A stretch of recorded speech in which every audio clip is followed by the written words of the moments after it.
ತಲಕಾಡು ಅರಣ್ಯ ವಲಯದಲ್ಲಿ ಮತ್ತೆ ಆತಂಕದ ಛಾಯೆ. ಇದು ಕಾವೇರಿ ಹೊಳೆ ಸಾಲಿನ ಪಟ್ಟಣ ಪಂಚಾಯಿತಿ ವ್ಯಾಪ್ತಿಯ ಪರಣಾಮಿಪುರ ಗ್ರಾಮದಲ್ಲಿ ಸಂಭವಿಸಿದ ದುರ್ಘಟನೆ. ಈ ಘಟನೆಯಿಂದ ಗ್ರಾಮಸ್ಥರು ನಿದ್ದೆಗೆಟ್ಟಿದ್ದಾರೆ. ಹೊಲದಲ್ಲಿ ಕೂಲಿ ಕೆಲಸಕ್ಕೆ ತೆರಳುತ್ತಿದ್ದ ವ್ಯಕ್ತಿ ಆನೆ ದಾಳಿಗೆ ಬಲಿಯಾಗಿದ್ದಾರೆ.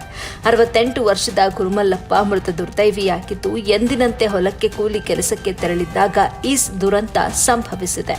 ಈ ಭಾಗದಲ್ಲಿ ಇದುವರೆಗೂ ಚಿರತೆ ಕಾಟ ಮಾತ್ರ ವರದಿಯಾಗ್ತಾ ಇತ್ತು. ಆದರೆ ಈಗ ಕಾಡಾನೆಗಳ ಕಾಟ ಕೂಡ ಶುರುವಾಗಿದೆ.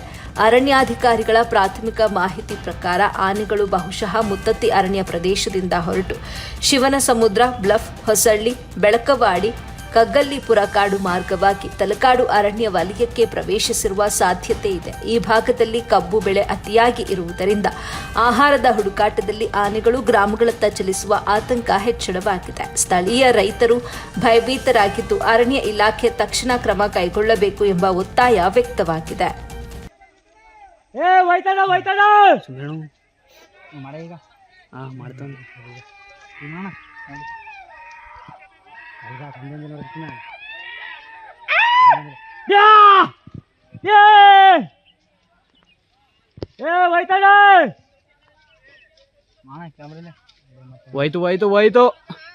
ಹೋಯ್ತಾ